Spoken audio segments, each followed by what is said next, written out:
you beautiful people. It is once again Sunday night at 10 p.m. Welcome to the APAT Show. Lee, how are we?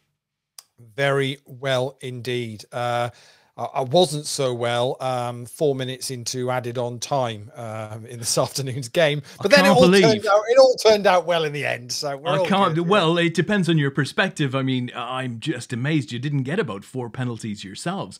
But once they got a penalty, I mean, what the hell happened there at the end? Your ex-manager had some sort of brain freeze.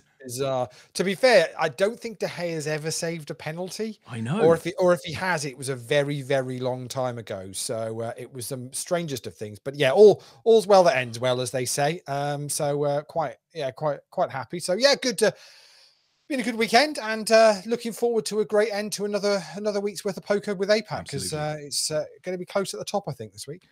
Right. What are we going to focus on firstly? So, well, we are, would you believe we are in week 28 of Leaderboard Ladders? I don't know where the time's gone. Week 28, where has the time gone? So these guys have been stepping up and down ladders. Some have been up and down ladders without even realizing they've been up and down ladders in the past 7 months. But that has very much been the case. So yeah, we're onto the Sunday night, the final stretch, as they say, the final 4 tournaments of the week. Konstantin Chersin from Russia is currently top of the leaderboard. He's on step 5, actually. This could cost us a bit of money this week. He's closely followed by Richard Rudling Smith. He's on step 3. Yanni, the best player in Ilfracombe, is in 3rd place. Benny Martinsen from Denmark in 4th, and Martin Strand from the Czech Republic in 5th at the moment. But obviously, we know it can all change on a Sunday night. The Sunday Deep Stack, that's already concluded. Smashed the guarantee in that this week. Got $810 in the prize pool, $220 up top. That went to Chris Noel from the UK. He beat Julian Lehmann from Germany heads up. So very well done to Chris. Say 81 runners in that main event. We're in the money. We're down to 10 at the moment. So as you can see, we're playing hand for hand, as we've got one of the tables up at the moment with Eddie Niaksu on it, actually, on that one, and Marcus Altkirch from Mexico, who's a regular player with APAT. 78 runners in that, paying top 13. So we're in the money, down to 10 at the moment. We'll play that down to a final table. $676 up top for that tonight. The PLO, that just missed the guarantee by $10. One more player would have got there, but that's all good. They're on the final table already. 7 players remaining. It only pays top 6. So they're on the money bubble effectively. Matty Ogilvy is in that final 7, as is Richard Rudling Smith, who we mentioned on the leaderboard fame earlier on. And then we conclude the night, started at 9 o'clock. The Sunday Turbo knockout, $500 is the guarantee. It got $770. 77 runners in total, 33 remaining. We are paying top 13, and it'll probably pay out about $150, I reckon, for first place in that one. So at the moment we are hand for hand at the moment. Let me show you the 2 tables that we've got, because there's a well-known APAT name on the other table. Naz Naz, haven't seen Naz in a little while.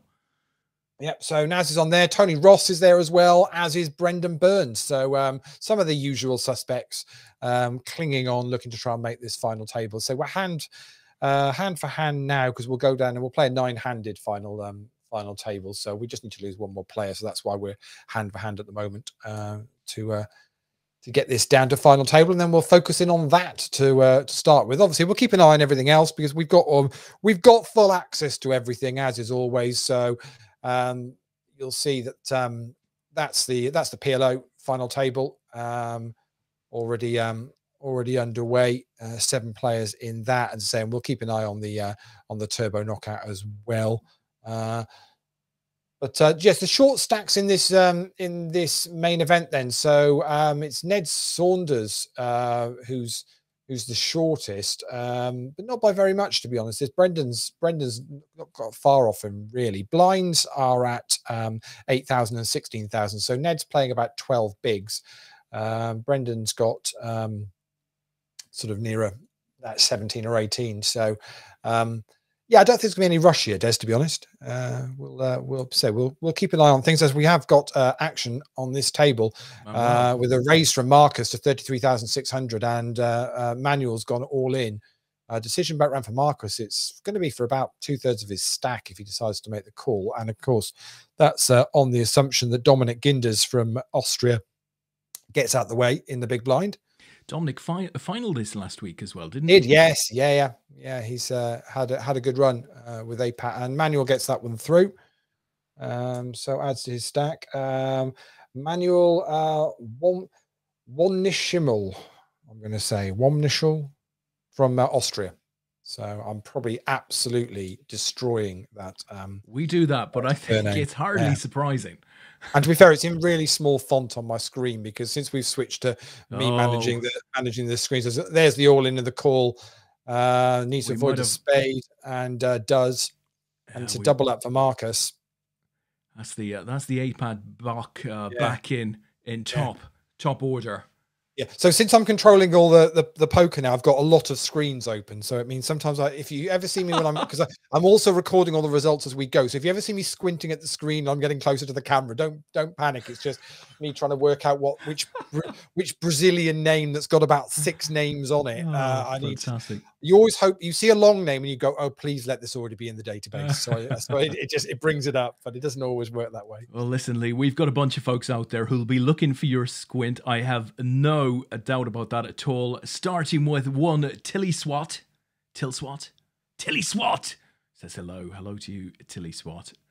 No idea, Lee. I have no idea who Tilly Swat is. So if you swap the first T with the S. Silly twat. Yeah, okay. You go. Yeah. Oh, well, that could be. Hey, that narrows it down a bit, doesn't that it? Could be anyone, couldn't it? Yeah, to be fair. Yeah. If we don't recognize you, because obviously we're using usernames now on Twitch, do give us a shout and let us know who it is we're talking to. We will try and remember for weeks going forward. We're getting better at it. But otherwise we'll just be calling you Tilly for the rest of the night. We'll call you Tilly. So, Tilly's a nice name. Tilly works, yeah. That's fine. It was a poker player who was a master of bluffs. Of course, one Ms. Jennifer Tilly. Yes. Well, I say a master of bluffs. She wasn't really a master of bluffs. She heaved quite a lot, I think, under the stress of an IV stare at one point. I think it was got quite a few hits on the old YouTube. That did. You don't get that kind of stuff anymore, do you? It doesn't really happen. Unless there's a 100. And there's all in the call. Brendan's all in with Queen 6, and Tony's made the call with Ace 10. Brendan's going to need to hit, and he doesn't, and that is going to be our final table on the way very, very shortly. Unlucky, Brendan. So unlucky to Brendan there. As soon as it comes up, I will get that final table up for us. There we go.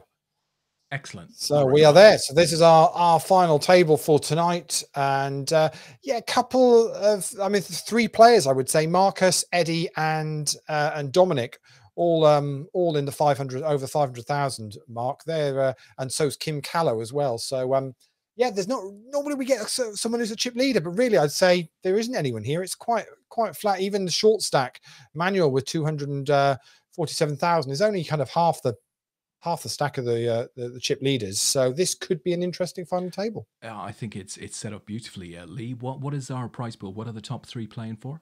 So it's $676 up top, $436 for second, and pretty much $300 on the bang on for third place. So a really sweet little prize to go for there. I think this should be plenty competitive. Yeah, I would suggest so. Kim showing kings there. Do we know Kim?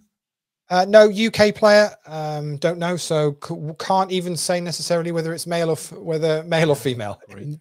Impossible to, wouldn't want to say, but I'm sure they will put in a good performance. Certainly, as with the chip lead, so in a nice spot to start this final table with. Yeah, that's for sure. So we'll keep an eye on everything else as well. PLO's still got 7 in it, and we're down to 25 now in the turbo knockout. So plenty to keep us occupied. So Kim has a little raise here on the button. You'd expect that.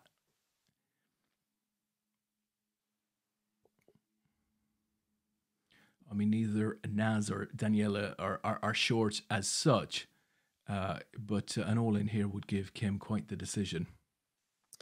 Yeah, I don't see either of them over committing here. It doesn't make a huge amount of sense because you're still in a situation where what we 9 players, so min cash now is $85. So yeah, there's I think, you know, looking at some of the stacks here, no one's going to want to rush too much. It's Holdy. Holder Fold, Michelle. There you go. Great to have you on, Tilly Swat. Tilly Swat. Yeah, it all makes sense now. Hope Mum is okay. Michelle, hope you're well too. There's Tony is there as well. Evening all. Evening to you, Tony. I do need some I need some recommendations for the best takeout establishments in Ilfracombe. If anybody wants to offer any recommendations for me, you're right. That'd be good. You're doing a stag weekend, something like that, Lee? Is that right? Well, I mean, I wouldn't say stag weekend because it's a far more civilized get together than anything like that. It's we're posh people from the south. We'll pop into Ilfracombe for a couple of nights in a few weeks' time, and you can't get a table at a restaurant for love nor money. It's all the good ones. Are there restaurants there? They do have restaurants, yeah. So the decision has been made that we're going to do. I think we're doing takeout one night, and I think someone's going to cook in the place we've got booked up. Sorry, you're on some form of stag do, and somebody's going to cook. So that's dangerous. That's dangerous. Is that not dangerous? It's not a stag do. So it's because it's a sten. So it's a stag do and a hen party all together. So it's basically it's just a civilized get together, really, to be perfectly honest. And it's happening after the wedding took place anyway, so the whole thing's a bit of a farce, really. But anyway, absolute shambles of a stag do that is. You've invited all of the women along, and it's after the big day. What's going on? Who would turn down a couple of nights in Ilfracombe? It just would be. It's not the done thing. Is that in Wales, Lee? It is. It is in Wales. Yes. Yeah, it is in Wales. Yeah. It's on the Welsh-Irish border. It's on the coast. Yeah. The coast of Wales and Ireland. Yeah, completely. So, Kim says in the chat that she's saying evening Eddie. So I'm guessing yes. I'm guessing Kim might well be known to some of the players, quite possibly. No, I would think so. Yeah, that's very much the case. So yes, so if anybody knows, wants to recommend, there must be somewhere which the locals go, oh yeah, that's the place you go for your, I've heard of Friday night takeaway. Yeah, I don't know if you'll know it. It's been a while, but have you ever heard of Wimpy? Beautiful place, beautiful, highly recommended. Highly recommended. Hey you, we're having a Wimpy. Yeah.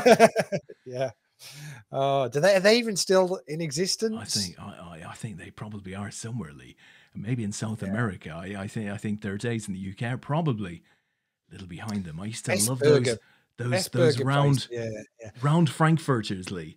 Best burger place. I don't know if there are still any in the UK now, but there used to be so Wendy's, which is an American chain, but they did come into the UK for a little bit. I don't know whether they still are or not, but they do. Their thing was they did square burgers. Yeah. Oh, I worked there. So, really? So yeah. So flipping burgers, dude. Let me tell you, I went to America in 1985. Right, I went for a summer from school. My brother was out there, so I went for a summer. And my parents thought that was a great idea. I'd be out there with my brother. He'd look after me, but he was working sort of evenings, and I decided I was going to work. So I went and got a job, and I was working from early morning during the day. So we didn't see each other for 3 months. It was absolutely fantastic. But I went into, I worked as John that summer. I was John. Everybody knew me as John. I was John O'Sullivan or something like that. I can't really remember now. But I walked into this place and I filled out an application form. I was about to fill one out, and I said to the person, I said, "Do you have a biro?" And the person looked at me as if I was an alien, which ironically, I was. Yeah. And some old sort of woman came out of the background. He said, oh, don't you mean a pen? And I went, oh, yeah, a pen. And she took me aside and she helped me with the application. And before you know, I was working for a place called White Castle. White Okay. Castle, right? And they were famous for square burgers. So I don't know if Wendy also did square burgers, but this Yeah, place, White maybe. Castle, Yeah. square burgers. So yeah, I think I lasted about 3 weeks because I was no cook, right? I was no cook. But Oh, it was fun. Naz has got the aces there, and the aces are good Oh, it's against sweet. Dominic. Always nice when you can get paid off with those. Oh, you bet. So you were genuinely known as John for Yes. the Yes. yeah. Yeah. I had a friend at uni who used to do weekend work with a travel company, and when he started in the office, there was already another Paul. So they said basically, you can't be called Paul.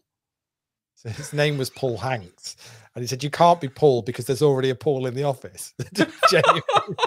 so Oh, they said, so we're fantastic. going to have to call you something else. So what do you want to be called? So he said, well, I don't know. I mean, I'm Paul, aren't I? So they said, right, we'll call you Tom.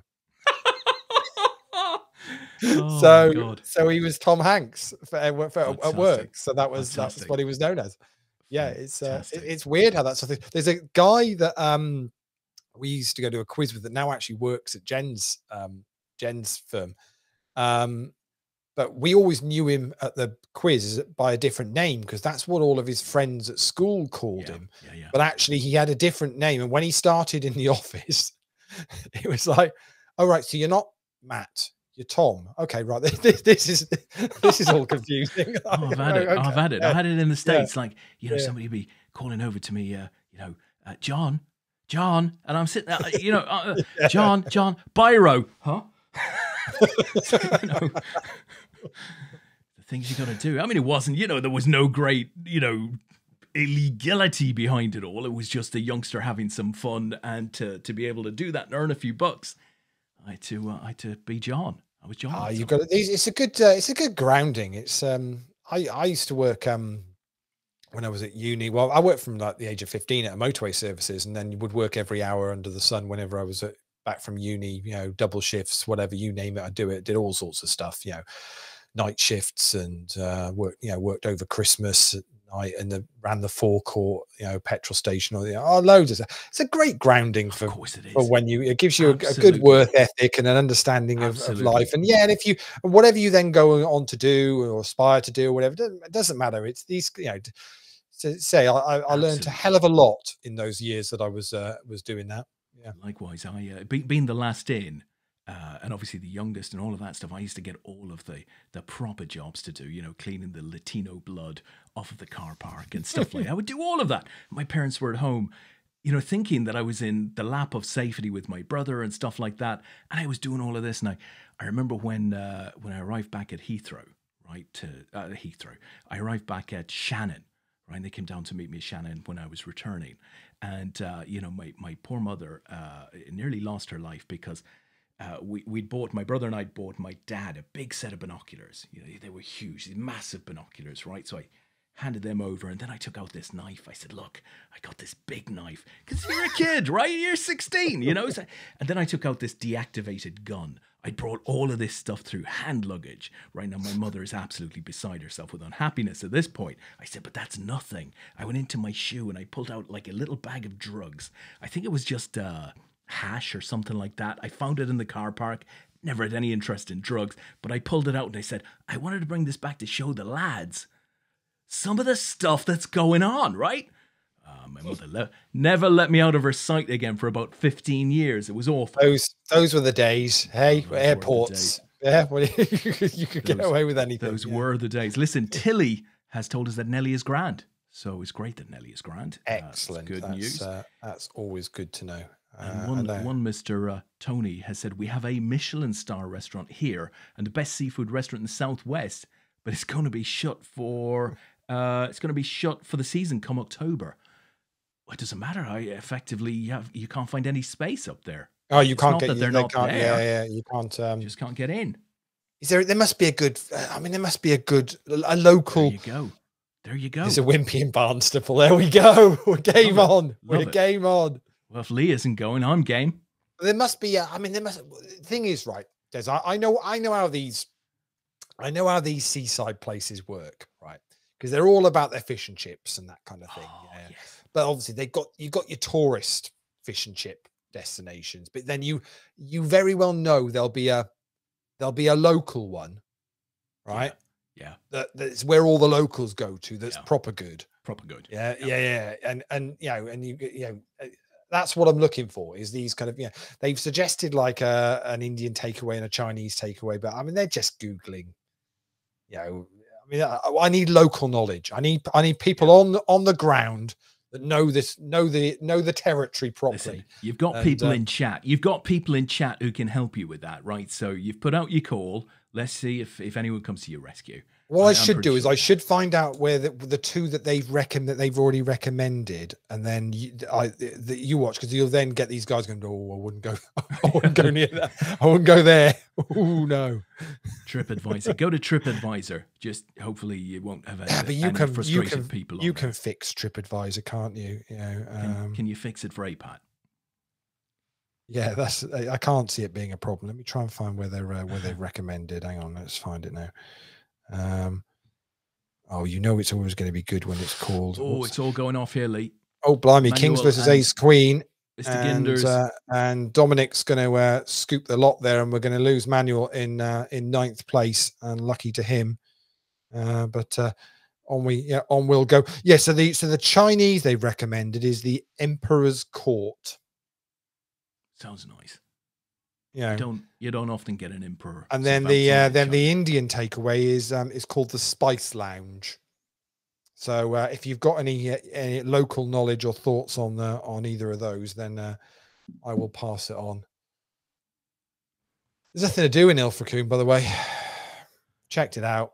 It's not a lot on. They've got a mini golf, but it's a tarmac course, Des. Now I don't know whether you're a mini golf connoisseur, but a tarmac course, it's a bit of a level playing field for the it's got a character of its own, a tarmac. Yeah, course, right? Of course it has. So there's no, we're not talking any felt or anything. We're talking, pretty much you might just well be playing golf in the road. That's a situation. And you'll pay for the privilege of doing it as well. But we'll have to see. So I'll pack my clubs and we'll give it a go. So it'd be rude not to, as it's literally 2 minutes away from where we're staying. So you reckon you'll have fair use for a 3-iron on a tarmac? I reckon so. Yeah, course in a car park. Yeah, I reckon off the windmill. Yeah. I think you could quite possibly against take the UFO and we'll be fine. Yeah, you could quite possibly take the ticket booth out with one of those. Yeah, I reckon so. Yeah, I don't. Again, but Tony might say, "Oh, that all closes down. There's nothing open." They do a mean hot dog. We are going, like, it is the first weekend in October, so it could be that genuinely Ilfracombe is shut. That's it. For the summer's over. They've gone into their own lockdown. That could be what happens. Yeah. They've taken all of the tourist money. Now it's time to count it and divide it equally amongst the people.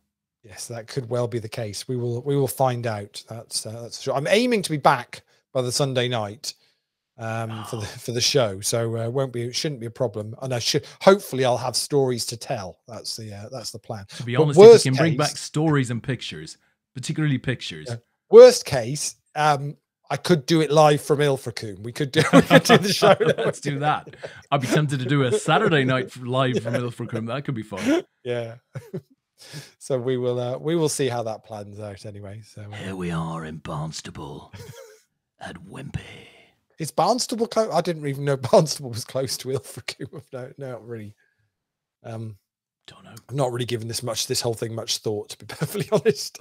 I just said yes, I'd go, as it was my brother. So, but not really thought about it much. But. Oh well, listen, Michelle's come back with a very sensible suggestion. Go onto the local Facebook page, of course. Get some recommendations there. The key point of difference here, Michelle, is Lee is in fact a man, and men do not do that. We operate in a completely different way. Facebook recommendations, no. Tony's all in. He's run into the kings of Ned, and I think unless there was a 10 on the river there, it was going to be a double up for Ned. So Tony doubles up Ned. Yeah, we're obviously, it's a crazy suggestion to go in and seek advice from a proper, sensible place. That would be, I mean, I wouldn't want to do that. I mean, worst cases, I'll just go there and follow my nose to, to get my bearings, and it'll all be good in the world. It'll be fine. And what type of food takes your fancy, Lee? Oh, it's just, we're saying, because we're just doing takeout on the Friday night, it will be something like a Chinese or a curry or something like that, I would imagine. As there's about 10 of us, I think, in total. Oh, and Tony's all in, and now he's running to the ace king of Kim, but he's hit a 9. Needs to avoid a king, and he does. And as Tony giveth with one hand, he taketh with another, and is back up to where he started from, pretty much. Well, Tony, as he was, courting with danger there, he put his recommendation in for the Spice Lounge. Did he? Okay, he certainly did. Okay, so. Right. Well, we might well go with that then, I think. So, I mean, myself, when I dine, at the top table with Sean, I tend to like something like this. I don't get out. Oh, that just bed for anything other than dry toast. Oh yeah, baby. Nice, very nice indeed. You want to, Lee. You want to. So the chips are kind of just moving around on this final table, apart from the one exit of Manuel. Nobody's really gone. We say that we had 4 of them that started with about 500,000, and if you look at them all nowadays, apart from Daniela, they're all on pretty much 500,000 chips. Yeah, this one's a tight one. Yeah. Do you know, we haven't sort of really seen what I would call as Kim shows kings. Wow. There's some premium hands being shown. There certainly are. Well. Yeah. We haven't really seen what I would call a tight final table through the whole darn thing in ages. No, it's we've normally had it's or certainly we've had it kind of, it's been fairly frantic up until maybe the final 3 or 4, and then it kind of it slows down. Whereas this looks like it's going to be it could be steady all the way through. I've just got to work out Manuel's surname now. It's Womschimschmal. I don't know. It's something Austrian. My pronunciation is never going to be good. As Daniela's all in on the 7-4 king board. Decision for Kim.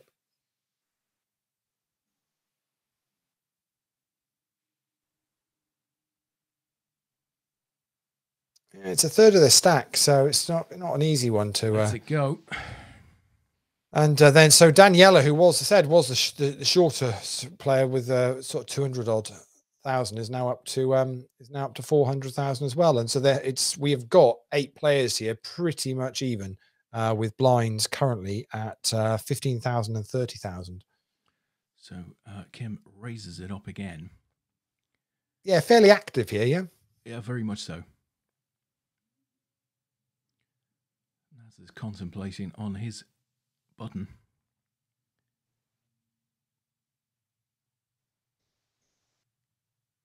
Marcus is in for 30. Hey, lets it go.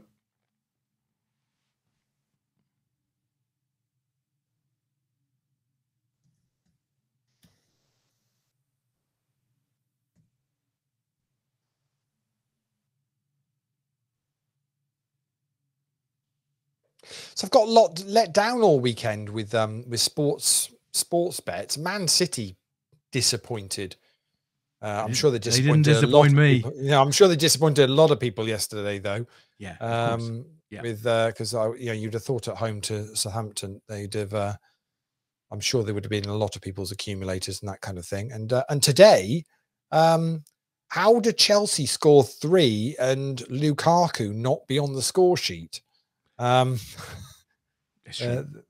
boosted treble today was Vardy, Ronaldo, and Lukaku at 14-1 from you got from 2 10 to 1. First 2 came in, and you thought, well, this is nailed on now, surely. And then Chelsea win 3-0 and Lukaku doesn't get a sniff. I don't think he even had a shot on target for the whole game. Well, you know, I didn't see the game, so I can't talk other than Tony's run into Jacks this time. Needs an ace or a queen, and it's not going to happen. He's going to double up Eddie, and he's very much leaving himself on fumes. He's going to leave himself with pretty much 2 bigs now. That was close. It's unfortunate. Crikey, I mean, it's been a proper roller coaster for Tony, this final table. Doubling players up, then doubling up himself, then doubling another player up. Let's see whether he can make this back with 2 bigs. He's going to be in the big blind hand after this, so I would guess it's going to be going in at that point. Pretty much going to be impossible to fold then, but you could get away with the fold under the gun here, I guess, if it's worth hanging on. Raise from Daniela. And with Eddie now on 888,000, we've finally got a bit of a chip leader. So, TV, Lee, you gave me 2 recommendations last week. I've had a little look at both of them. Vigil, really like that, right? Good. Really like that. Yeah. Now, got towards episodes 3 and 4, and it went a little bit strange in little places, but actually a really good story. So I think I'm up to still don't quite know where it's going to go. It's very difficult. Well, it's a proper who done it or who is it. We're assuming it's a who is it, but we don't know. Yeah. Really enjoyable. I mean, I love British drama. There's such good British drama out there. And the other one, of course, was the Premier League story, Fever Pitch. And I've watched the first 2 of those. Thoroughly enjoyed them. So really proper. It's a proper reminiscing, isn't it, down memory lane kind of thing with it. And unfortunately, we're going to lose Tony there. The ace 4 of Dominic is good enough, so Tony will depart in 8th place. Yes, so it's I quite like the Premier League one. It seems to be that they come out, managed to get different angles, and there's some different content, and it's not the same old thing. And the interviews are very good. I mean, the Cantona stuff is just brilliant. Obviously, as a United fan, obviously it's prime time of United's success. I can appreciate from a Liverpool fan's point of view, less successful and less in the early parts of the Premier League. But it's still it's the glory years. It feels that way anyway. I always remember doing the kind of the early fantasy football, around those times, and you had your Les Ferdinands and your Shearers and your Suttons, and it's like, how many of those can you get in your team and all that kind of thing before it's all gone online and everything now. But, I was going to say back then it was newspapers. It was the Daily Telegraph. Being the big one. I went on to be part of the team that ran that game. We used to get together. So that's back when I was sort of doing A levels and then about to go to uni, and we'd get together in a pub with the paper, and we'd do an auction. So about 6 or 7 of us, and we'd sit and do an auction before they were even a kind of a thing that they obviously now that they do drafts and all sorts of stuff now. But back there we'd sit there and you'd nominate a player, and then you'd bid for them, and then we'd keep score. On paper, a spreadsheet. And that was it. You'd have to buy the paper every week to update the scores. Fantastic. That was it. Yeah, that is the way it worked. Yeah, it's really interesting to look back. Lots of memories. It doesn't matter to me that Liverpool weren't successful during that period. It's just it just brings back a lot of memories, really. And I forgot how much the Cantona thing with the Crystal Palace player. I must admit, I've not forgotten some. I was just watching Eddie with Ace Queen, and Daniela's going to get a double up with Ace King and going to take the chip lead now, actually. So gone from the short stack to the chip lead in the space of a couple of orbits. It was quite how much they hung Cantona out to dry over it. And players look back now and say, well, the abuse he was getting from the stand, not that it doesn't condone what he did, and no one was saying that what he did was whatever, but now there's more of an understanding of this sort of abuse it's getting, and I don't think it would be stood for today, that kind of thing. There would be certainly more understanding for Cantona. At the time it was just he can't do this. Of course, and it was a great story, wasn't it? And that's what they wanted, is they were selling the Premier League and football in general. And building it up. And I think without all of those early years of it being like that, and the stories that went with it, and the Keegans, I'd love it, I'd love it, I'd love it if, you know, all of that stuff, that's what, you know, get it. And you don't get as much of that anymore, because people seem to be a little bit more guarded over what you can and can't, you know, can't say, and a bit more media savvy with stuff. Okay, social media's changed that a little bit, but yeah, it's fascinating. Back then, it was so naive. And what did you make of Ince's suit in the Man United game after they'd won the title? Did you see it in the dressing room?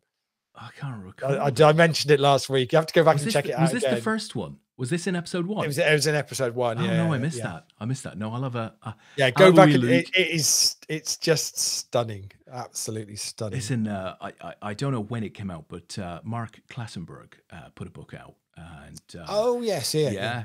So I've heard a couple of stories this week regarding to referees. Klassenberg told the story of Mourinho coming into his little room after a game and sort of starting to give him shit, and apparently Clattenburg lost his head with him, took off his boot and threw it at him. He hit the wall. He hit the wall. Mourinho looks at him and walks back out again. Fantastic.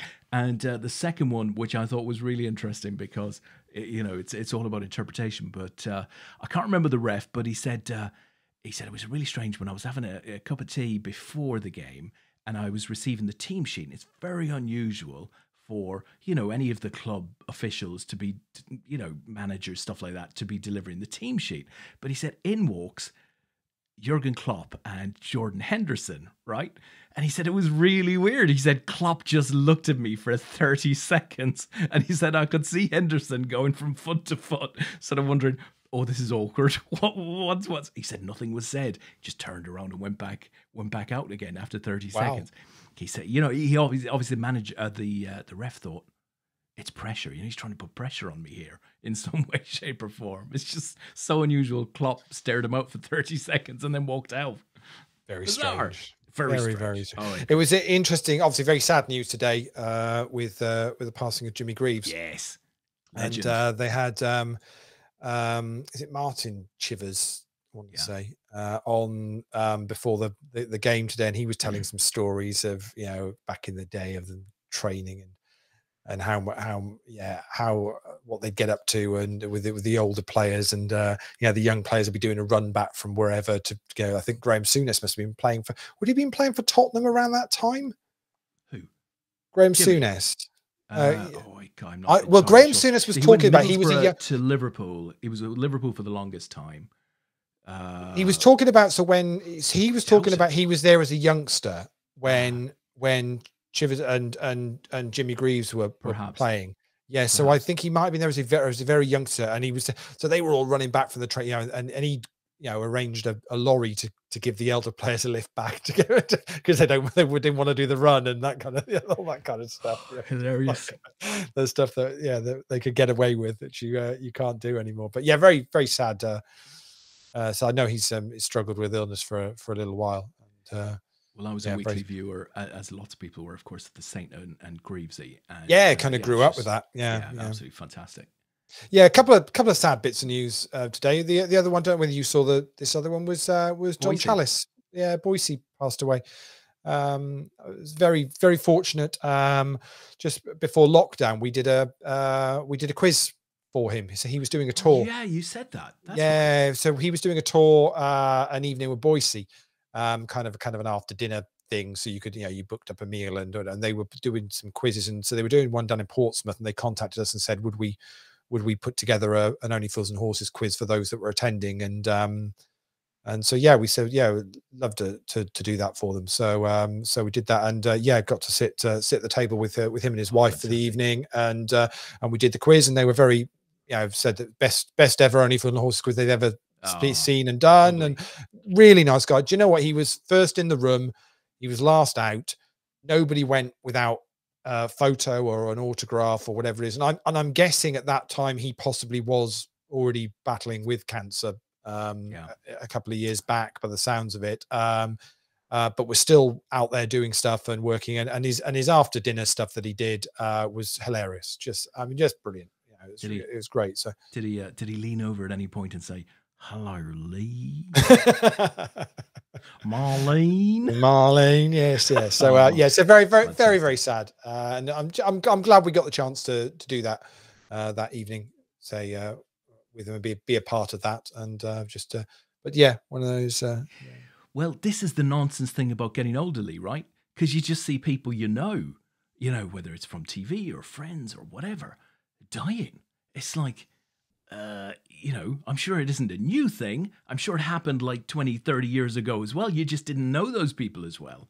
Yeah, well, it's people that you've kind of grown up with that are now getting to that point, and that's it's just say it's one of those sad things. But so you can't. I was trying to work out because Ian St. John he's no longer with us, is he, or is he still? No. Gone. But here we go. And of course, and you had because Football Focus around that time was Bob Arsenal. Yeah, Bob Wilson. As well. Yeah. So and, that was illness as well, wasn't it? And you see so many of the great old footballers suffering from dementia now and Alzheimer's and stuff like that, and it's killing them. And you're hearing more and more about it, which is good from an educational point of view. But it's sad. Terry McDermott of Liverpool, was an absolute huge player for Liverpool back in the late 70s and 80s. Announced that he was unwell. Oh really? Going back about 2 to 3 weeks ago. So I think the big C. It's just horrible to hear this stuff. Michelle is saying, "Stop at nothing." Lance Strong story. So there was a documentary. That's not. I don't know Lance Strong. That wouldn't be Lance Armstrong. Lance Strong. Do you know? No, it could be Lance Armstrong. Yeah, quite possibly. Yeah, that would make sense. Again, quite a story. Quite a story. Somewhat, I guess diluted through the drug use and stuff like that. Yeah, it's a weird one, that one isn't it? It's kind of, you wonder how he got away with what he got away with for as long as he did, and nobody ever really questioned it. Again, I don't think you'd have that now. That doesn't seem. It seems to be that's not going to.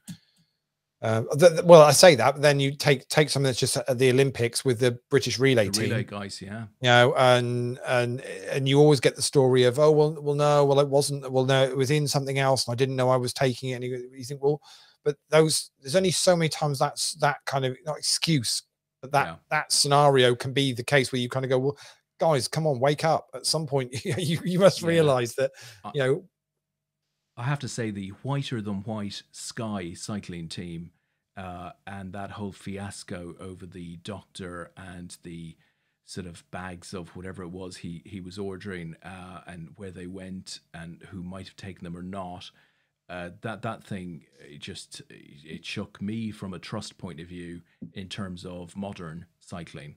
I mean, there's no smoke without fire there, right? Somebody was taking that stuff. And that would have to be a very well-known British cyclist. And crikey, if those individuals are taking stuff, then who else is? Yeah, that's the problem with it, isn't it? It's and who it's not even so much who's taking it, Des. It's who knows about this. How many people are aware of it, and how many people are turning a blind eye to it, and or just going, well, it's not it's not me, so I'm not going to get involved. It's not a great situation to be in, to say the least. Excellent. So you're now hooked on Vigil then. So yeah, I really like it. There's two or three more episodes to go. I can't think whether tonight is episode 4 or episode 5, but it's I think it's a 6-parter. So I saw something all the way back in 1977. I don't know if you can even remember that year, and it struck a massive chord with me. And I've thought back to it many, many times since, and recently found that it was a series. It was an American series, freshly launched. I think it. Oh, hello, Queens Against Fours here. Yeah, Marcus and I all think in. we're going to lose Marcus. Yeah, we are, and that's a huge pot. 880,000 going Kim's way, which puts Kim's Kim in up good to shape now. 1.2 million, and we're down to 5. Yep. Yeah. So this thing, it just had a huge impact on me, and it's one of those things that you just remember. You know, I remembered it many times over the years, and found that possibly Netflix, more likely Prime, had reproduced the series, so a modern version of it. Okay. And I've got a little clip from it, a little trailer from it. I'm going to play it when we reach the break. So what are we? Yeah, about 8 5 minutes. or so minutes away. Yeah. We'll do that when we hit the break. So it feels like a pretty important series. Okay. So we're down to 4 in the Omaha. Matty Ogilvy is still going strong there. Down to 5 in this, and the let's have a look. The Turbo Knockout now is in the money, so we're down to 9, so that's nearly going to be on a final table as well. So although it was looking steady, we're kind of where we normally are, which is this normally goes to about an 11:30 finish, doesn't it? Yeah. For these tournaments on a Sunday night these days. Loads going on in the poker world, though. Do check out the Party Poker lobby. You'll see. So we've the APAT tab has moved, and we're in with Party Poker Live, basically just to the fact that there's so much stuff coming up that there's only so many tabs they can have in the lobby along the top. So we said, well, we'll do the decent thing and step aside for a little while, because you've now got WPT and Grand Prix and Irish Poker Masters and Millions all going on. They've got a new thing in there as well, Des, called MTTs on Demand. Yes. Which is a new thing which they've only just recently launched. I mean, basically they're like kind of multi-tabled sit and goes, which I guess is what absolutely, the likes of Stars and whatever have been running for a reasonable length of time. But yeah, they'll be interested to see whether they take off, because I think poker players quite like something that's ready to start and has got a kind of a finite finish time, sensible couple of hours, and is not just a bit of cash or a sit and go. So it'd be interesting to see if they can actually get those running on a regular basis. I mean, things like the 180, the 45 and 180 runner tournaments that used to run on Stars back in the day. Absolutely love them. Absolutely love them. Really, really popular. Fill up in minutes. Great tourneys. Yeah. So we'll see if they happen to be successful. And obviously, there's been some live poker kicking off. I've seen Rob Young's been posting about stuff happening, and it's interesting to see venues starting to open up. I don't know about you, Lee, but I am stoked for the World Series of Poker, and I have no real idea what it's going to be like from a numbers point of view, because there's still, a lot of concerns over red countries and travel and restrictions and all of that sort of stuff. But I suspect there'll be a good turnout, and it's a big and bubbly schedule. There's lots of stuff in there at various price points. Can't wait. A lot of those final tables are going to be on PokerGo. They announced their schedule last week. Now, I don't have a copy to hand, unfortunately, but they have listed the I think it might be circa 20 to 24 final tables that they're going to be covering live. And the only unfortunate thing is that we're not necessarily aligned from a time zone point of view, but it's just my favorite poker time of the year when the World Series of Poker starts. Yeah, it'll be interesting. It will be interesting to see what's going on. I think it's going to be obviously heavily North American driven, but at the same time, I know there are plenty of pros that are actually taking 2 weeks somewhere. As Kim's woken up with kings again, and Ned's got king 10. I mean, how many? Honestly, Kim has had so many premium hands on this final table now. Goes up to over 2 million. And we lose Ned Saunders in 5th place, picking up $160. Well, I have to say, Kim has had premium hands, but has also been involved and gotten involved, and now finds herself with a strong lead here, and the momentum to put that big stack to good use, I'd have thought. So Ned is from New Zealand. Wow, sweet. Did I tell you I rewatched Lord of the Rings, the first two? Yes, with the kids, you said, yeah. on the projector, and yeah.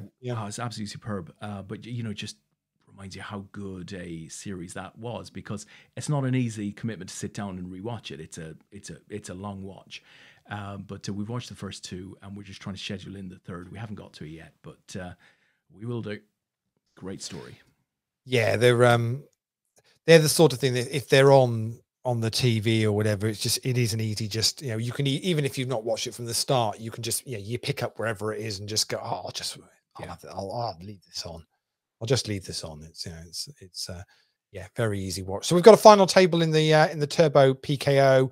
Let's see who we've got on there. Matty Ogilvy's made that one as well.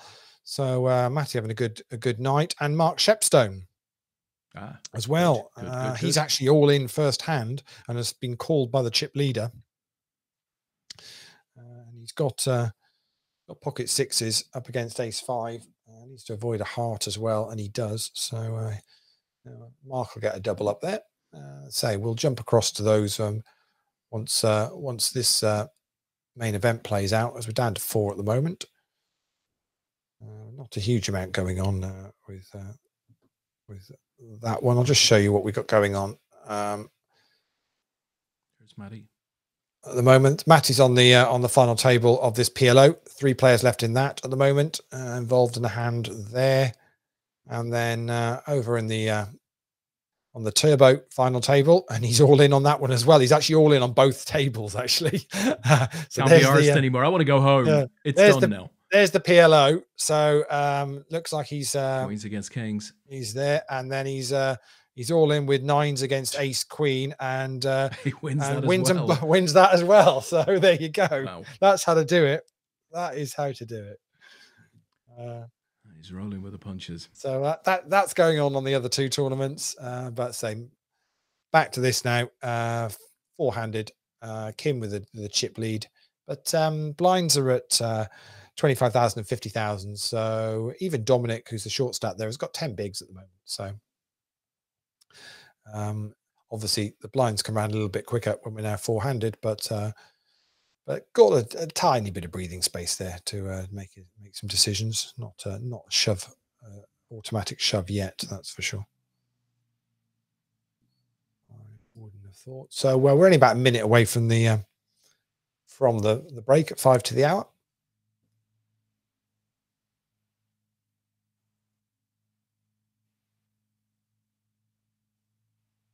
So I was in a good place in my fantasy football match this week. I was up against Paul Haycock this week, and came into today where we both had Lukaku in our teams. So he had Ronaldo, and I had Fernandes, Greenwood, and Schmeichel.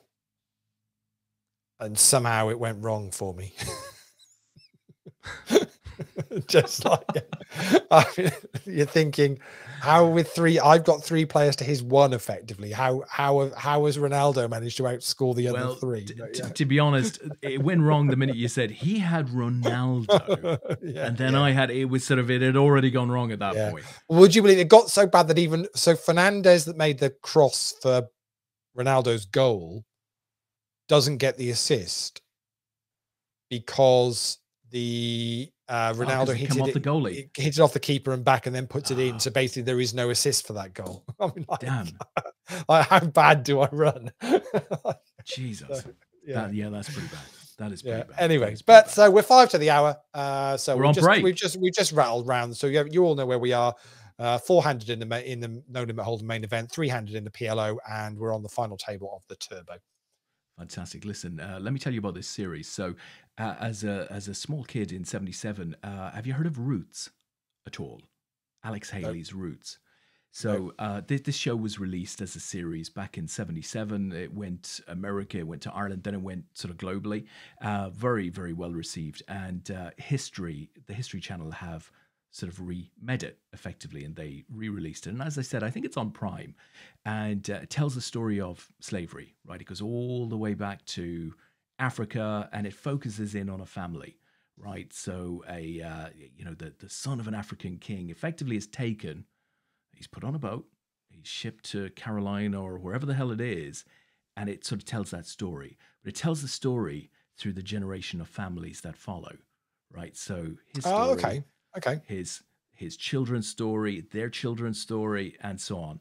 Absolutely magnificent. So I've only seen the first 2 episodes. They did not disappoint. They were absolutely superb. The original series was fantastic. But here's a little clip from it. Hopefully I can play this. And yeah, just to whet your appetite, because you know it's real stuff. It's pretty factual, really. It is coming from the History Channel. Let me play this. You can't buy a slave. You got to make a slave. They treat you like an animal till you strike like one. No matter what the master call you, you keep your true name inside. I swallow my pride, seeing everything I had go away. Praying for delivery now, peace on my mind. Lord, let your grace rain on me.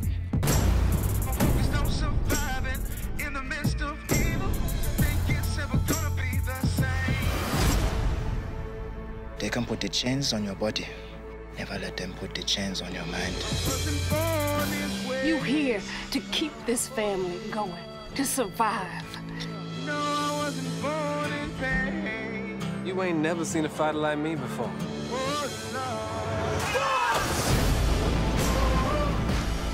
I won't never see you be my equal. Don't have no interest in being your equal. Keep moving north and don't ever look back. Now I'll ask you again. Tell me your name. I'm Kunta Kinte.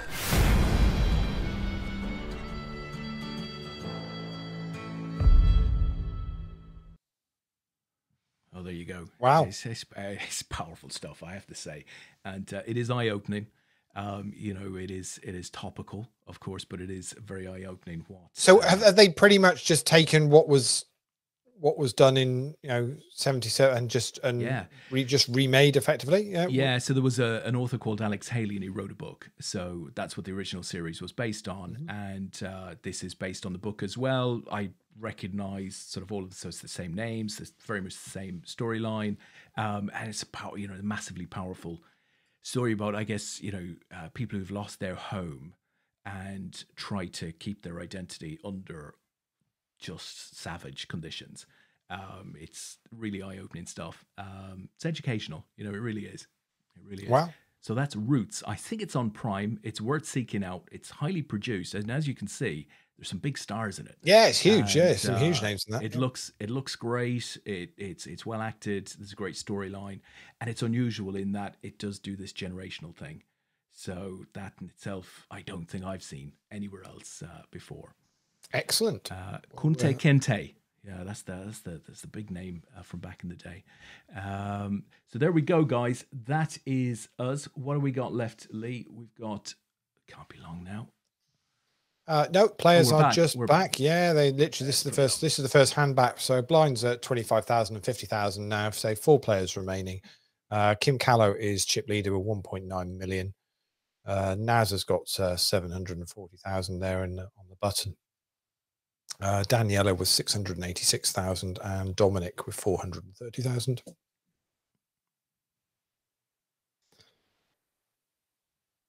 So Daniela's from Germany, Dominic from Austria, Kim from the UK, and Naz from the UK. I'm assuming he's I think he's back in the UK now.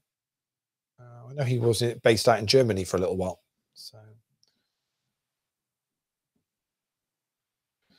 So Dominic all in from the small blind, gets called by Kim in the big blind. 3s versus 4s. Oh, and a 3. But what a flop for there. There's a 4 or a 6 or an ace. Wow.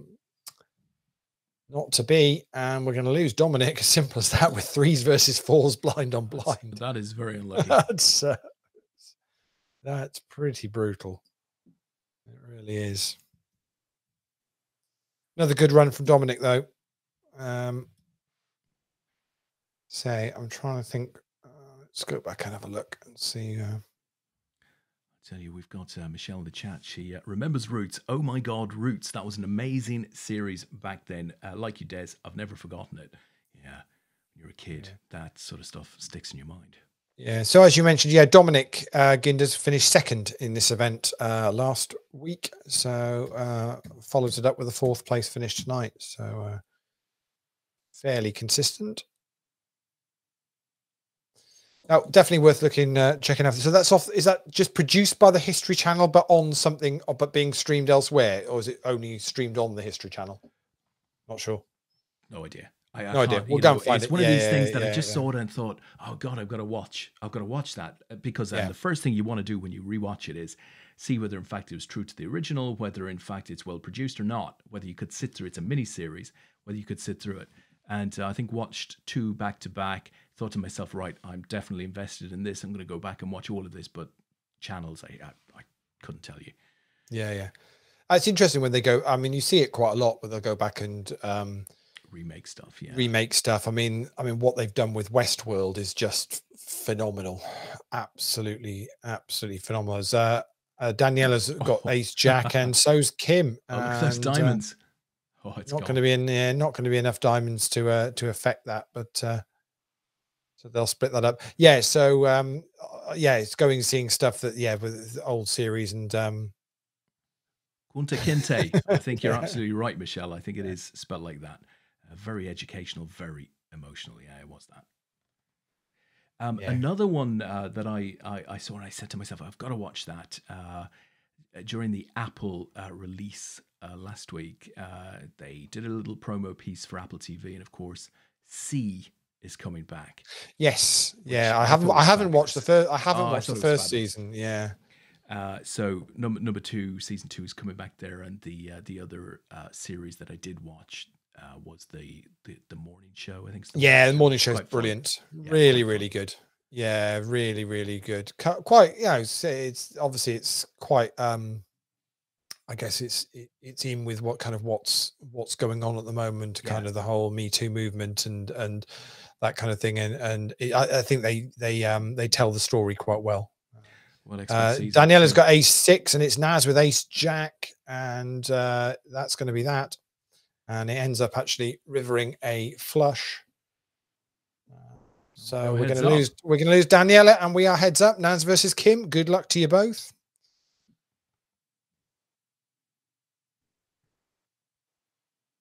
Luckily, Daniela is Daniela Maria Piper Zimmerman, but I only have to type Daniela and it comes up, so that's okay. She's from Germany and regularly plays APAT events and regularly cashes because nice job. She's in the database, so that's all good.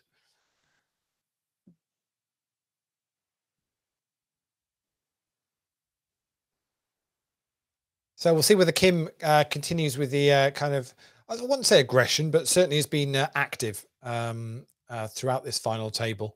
So we'll see whether that continues. Certainly looks, first couple of hands here, this heads up, it does look like that's the case.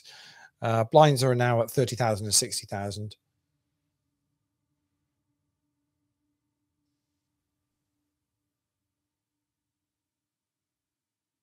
So I took my bomb in my car all the way up to Liverpool yesterday and went to see the game against Palace. It was lovely to be back. First one of the season. Where were you sat? I was in the main stand. Okay. So I was in the main stand upper. The first time I've been in the main stand upper. I mean, that is some stand. It is enormous. Great view. Absolutely no issues with viewing lines or anything like that. Very, very good. But it's just not an empty seat anywhere. It's just absolutely. I went to Anfield once and sat at the back row of the Centenary stand. That would be the Kenny Dalglish stand. Now it's changed to that now, but so that was for I think Wales versus Italy. I think. How does? And I thought that was quite far back and whatever for that, but I'm assuming the main stand now was absolutely swamps that. Yeah. I mean, I was sat very, very close to Chester. But still great sight lines, absolutely no queries there. You're very much part of it, and the sound is superb.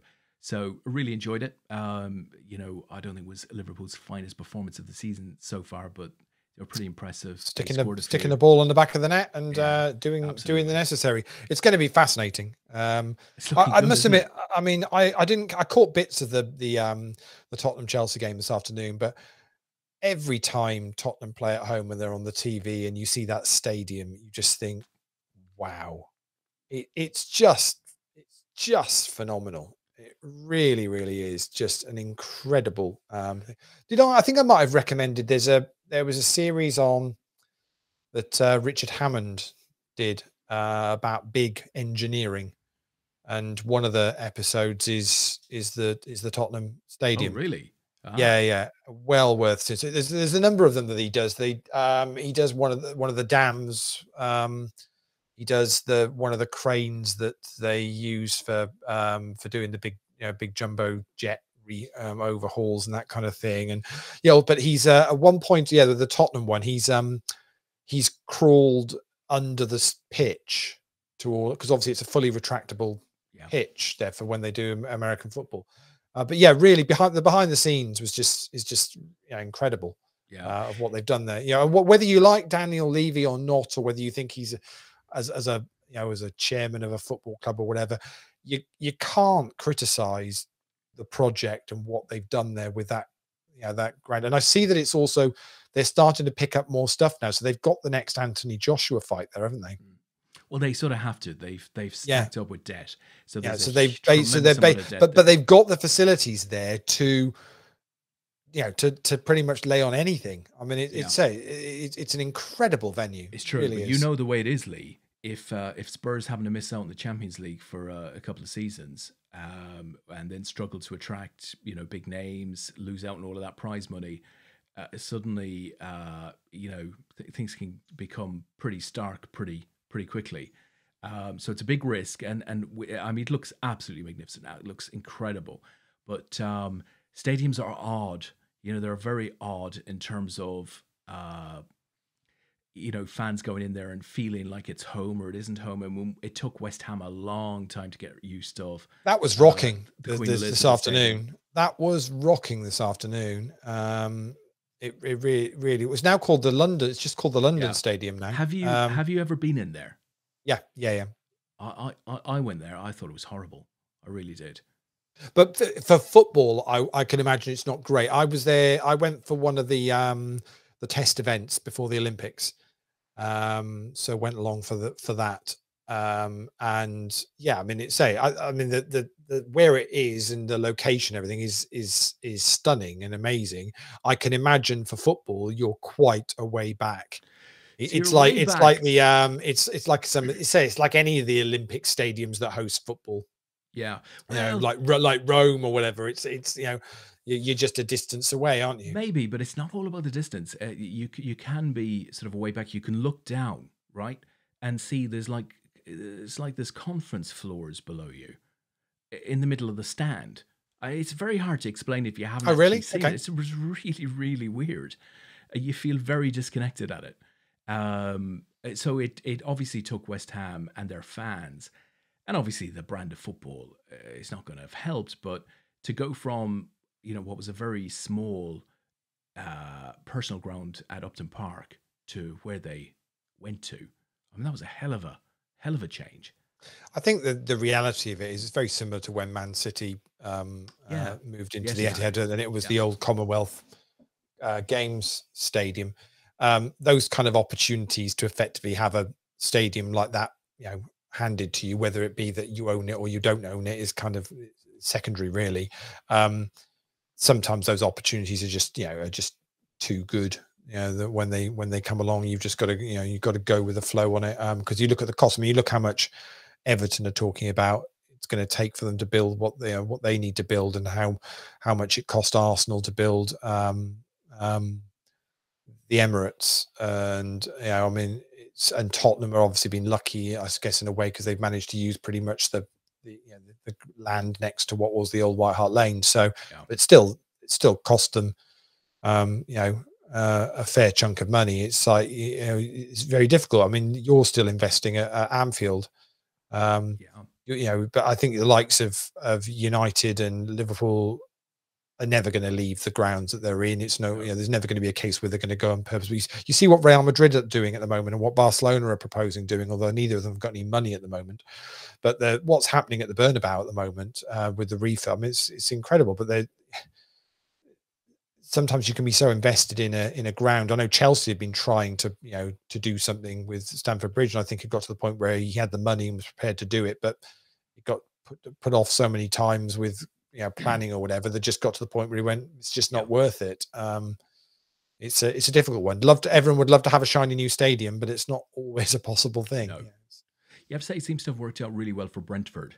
So you're building a shiny new stadium, but actually you've built it very much in the style of the club, in that it remains compact. It remains a stadium that will always be full. So, it's not as if, there's going to be 10,000 extra seats that they won't be able to fill. But yet it's shiny, it's new, it's going to increase revenue. I think they've done a good job there. I thought Southampton did a great job with St. Mary's when that replaced the Dell back in the day. Tottenham are going to need to find a way to fill that stadium, not necessarily in terms of fights or concerts. I just mean from a club point of view. They've now set themselves a very high bar.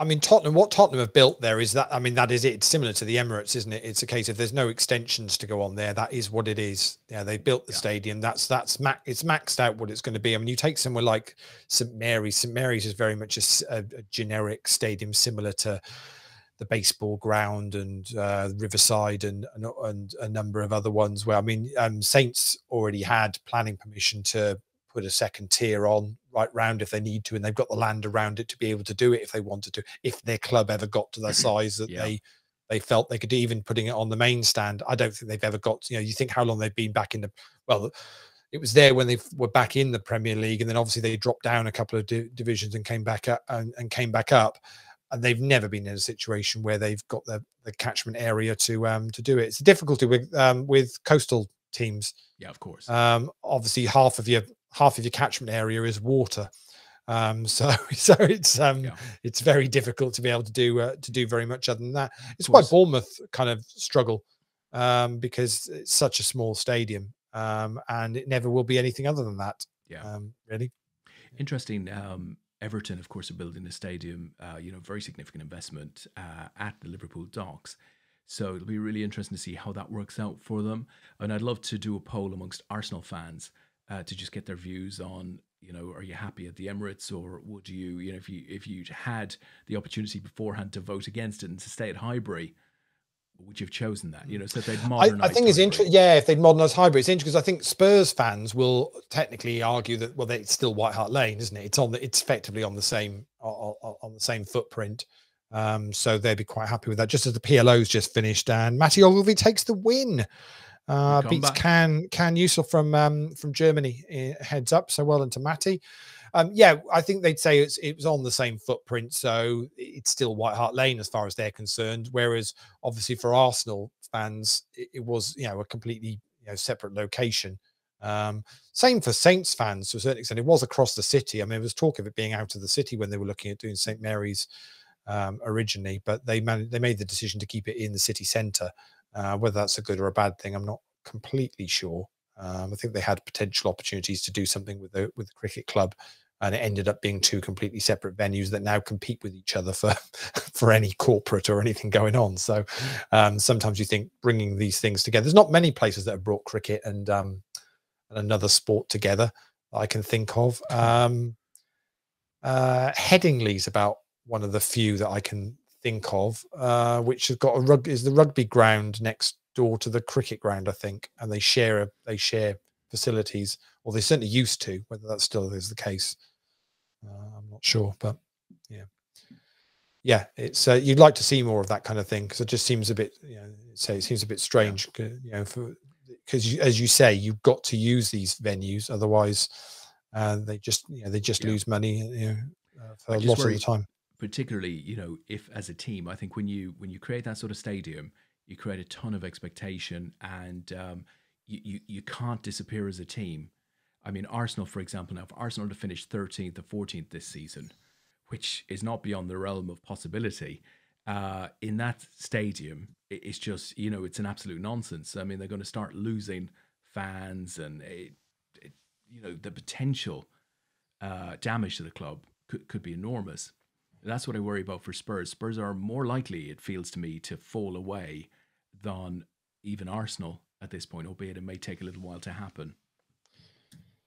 Yeah, I suppose you get to a point though where these clubs are growing and adding to stadiums and investing in infrastructure. And where is it a case of just needing to be in the Premier League, and that's you know, that's good enough?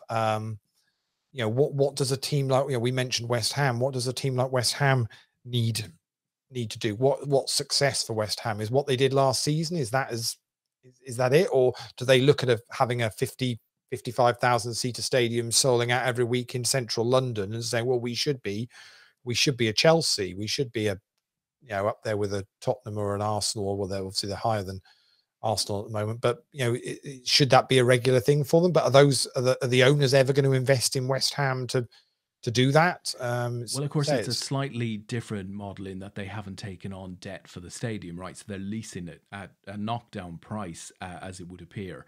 And they seem to be on a growth trajectory, so they seem to have their finances in pretty good shape. It was mentioned in the game today that they're getting an average of over 60,000 sort of attendance at each of the games since the season started. I mean, that's insane. That's phenomenal. So they seem to be in a good place. Tottenham could quite quickly end up in a very, very different place.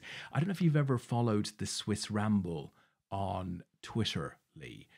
Swiss Ramble, they do an exceptional breakdown of football finances. So they'll pick a club and they'll go through the entire P&L. You know, wages as a percentage of revenue. They go through the entire P&L and really give a very good commentary on the position of the club based on the numbers. The sort of thing you would like, I would imagine. I will have to check that out. Excellent. So the heads up has very much swung in Naz's favour here. It's very chatty out there at one point. Yes, have you noticed that? Whether he was on dial-up. Yeah, I think he might be a little bit slow with some of his his folding. Yeah, I think that was. I think he was quick to point out that there weren't any tells on offer from him this evening. He's going to continue to do it as he does it.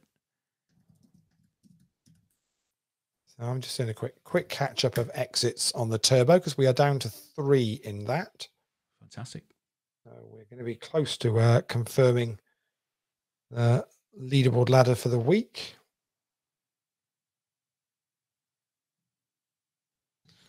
I think my eyesight is definitely getting worse.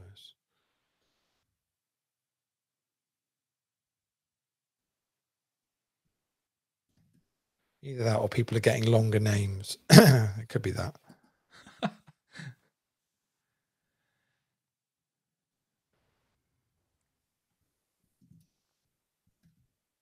Attila Levente Laszlo. It's great. That sounds like a good Hungarian name. Yeah.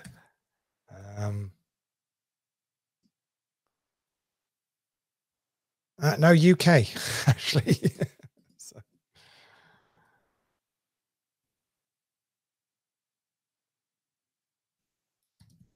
Yep, so that's down to 3 now as well. So we'll be, say, close to conclusion. So yeah, so we play West Ham again during the week in the in the Rumbelows Cup. So looking forward to that. Sorry, Rumbelows Cup. I don't know what's it. You work your way through them. Littlewoods, mate. Littlewoods. Littlewoods, Rumbelows. The Milk Cup. Milk Cup. Coca-Cola Cup. Carling Cup at one point, wasn't it? What else? And oddly enough, the Carabao Cup. Yeah, and it's been the Carabao for a little while, actually, isn't it? Yeah. Do you know what Carabao is? Some sort of drink, right? Yeah, it's an energy drink. Yeah. Yeah.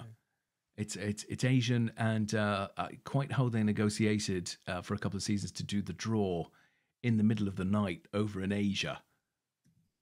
It's like if you're paying the money, you can do what you like. Yeah. You get to do it. You do indeed. So Liverpool go back to Norwich. Oh, who you played on the first day of the season? Correct. Expecting quite a different lineup, though. Yeah, Mo Salah was a question on Question of Sport last week. Was he? Yeah. That was a fairly easy one of just, I think, is it 5 seasons in a row he scored on the first opening game of the season? I think it is 5, yeah. I think Yeah. So, did you see Mane created another Premier League record yesterday, having scored 9 consecutive times against Crystal Palace? Oh, wow, really? That's insane, right? What, home and away? He says, I quite like Crystal Palace. Maybe we could play them every week. So Is that home? Yeah, games. Yeah, home. Yeah, so home and away. Wow. Yeah. That's phenomenal. Really is. I wouldn't mind, but you wouldn't particularly think of Crystal Palace as the easiest team to score. I must admit, I genuinely thought yesterday was going to be tougher for you. It was tough. It was tougher than the scoreline suggested. When you saw them play Spurs, you kind of thought, yeah, they look like they could be going places. Yeah. Really do, but yeah, you put him to bed quite easily, really. So I stopped at a services coming down. What is that one? A crikey! Yeah, detail. I stopped at a services coming down on the M40 last night, and I was in a line to get some food with some Crystal Palace fans. So I was talking to them about the game, and I said, look, it wasn't a 3-0. You're heading in the right direction, but the journey might take a while. So they were all in agreement with that. And I said, the irony here is that I live like about 5 miles south of Crystal Palace's ground, and here I am doing this journey. Oh, really? They said. Where do you live? So we shared sort of locations. We all live about a couple of miles apart from each other. They live in the same bloody little town. It's got the same town name as me. Yeah, there you go, boys. I says you can't choose your team. And Man United fans get mocked for all being from Surrey. Yeah, I don't know where do we even go? Where do we even go with it? Yeah, well, as I said to the boys, I said, look, boys, I didn't become a Liverpool fan based down in where I am.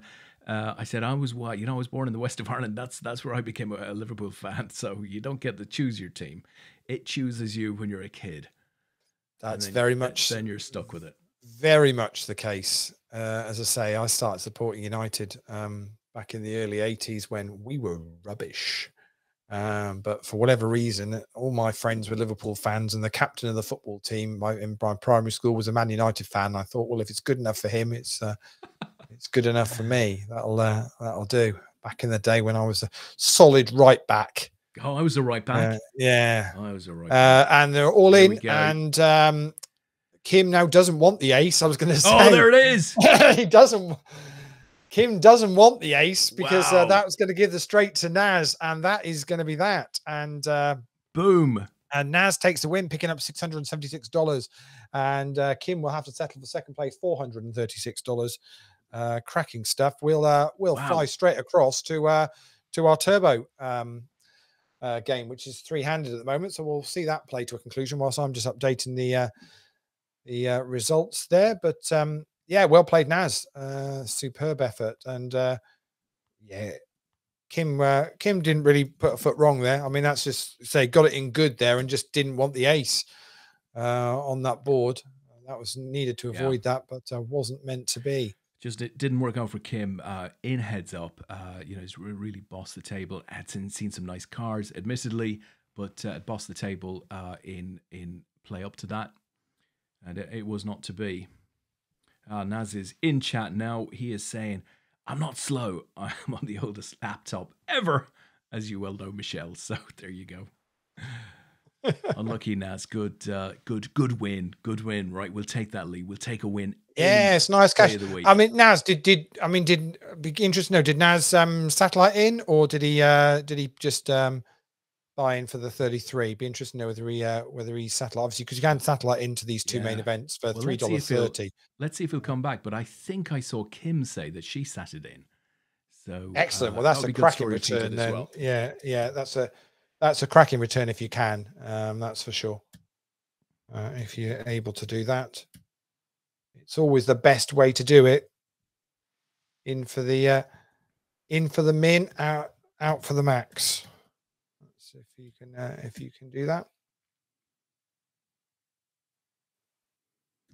Naz's laptop is about to explode, but he's got, what did we say, Lee? Over $600? $676.67. Then obviously we Curry's and get yourself an Acer or something. And obviously we obviously take the APAT Show tax off of that. So check for $200. Dez's Ferrari commission. But once that's come off, you'll have it held $10.43 of your own to do with as you please. So yeah, very well done. Be able to buy a Casio watch with a calculator on.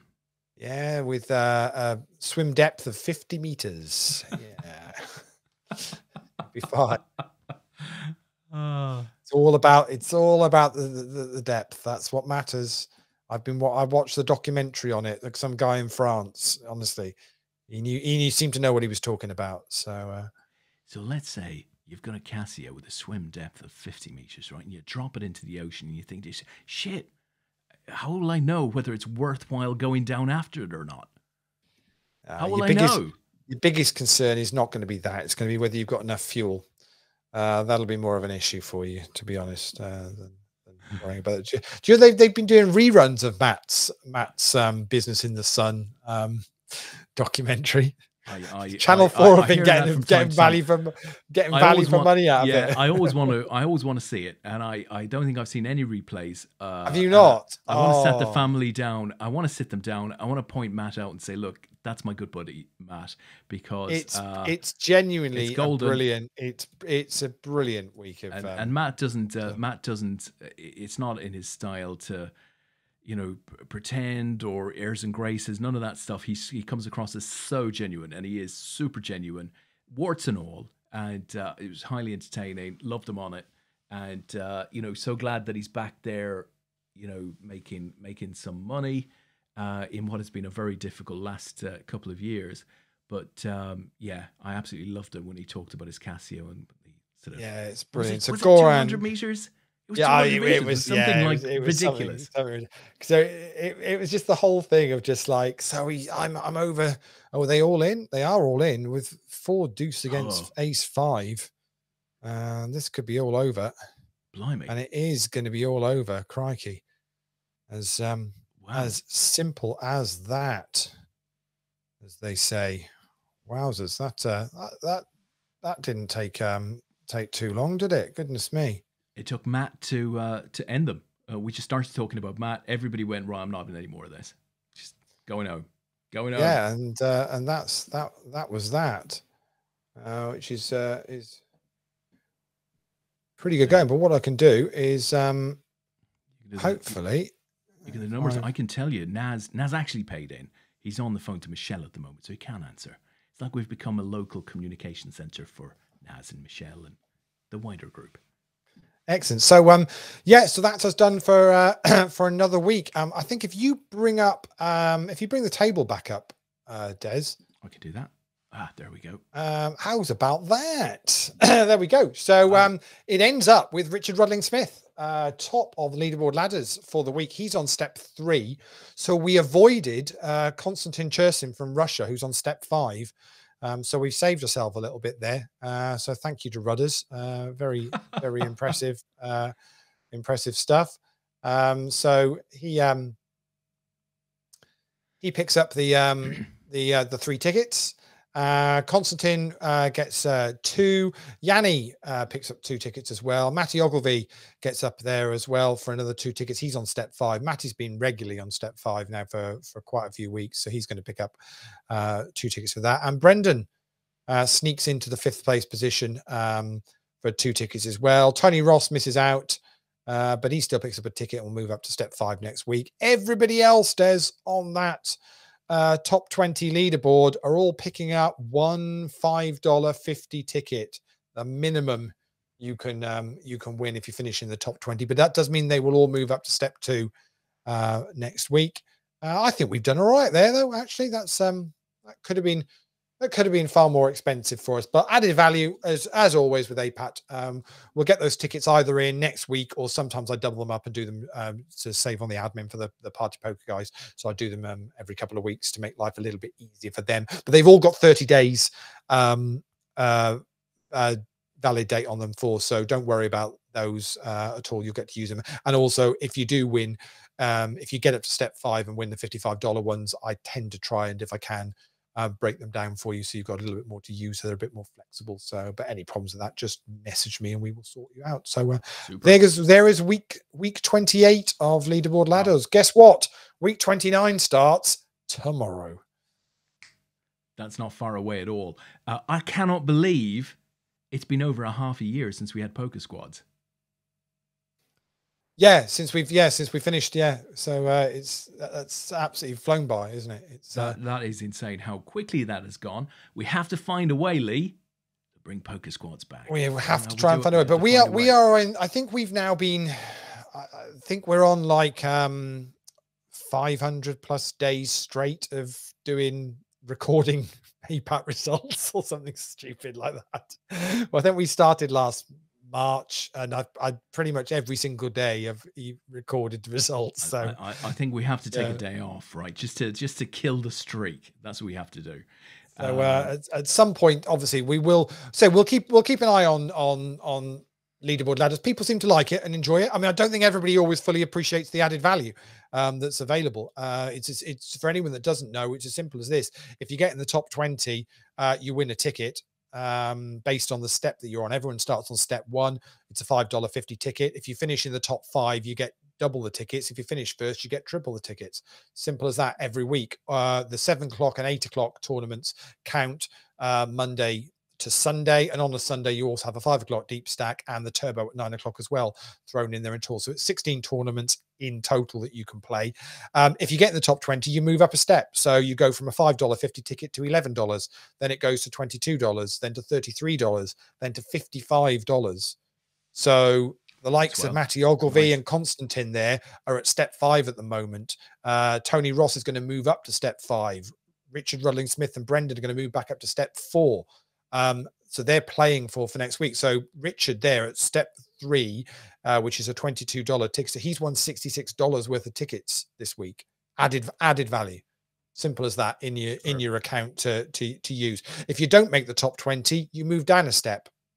That's all. Yeah. If you're already at step 1, you stay at step 1. Other than that, you'll just drop down a step. So we've had players that have worked all the way up to step 5, dropped off a couple of weeks, then gone back up to step 5, and then dropped off. So yeah, that's it. And you earn points if you cash. Simple as that. Absolutely. Get up there for 3 consecutive weeks in a row, and we will be demanding a urine test. Right? Yeah, pretty much. Yeah, which is fine. But Des looks after those, so that's all good. I do all of that stuff.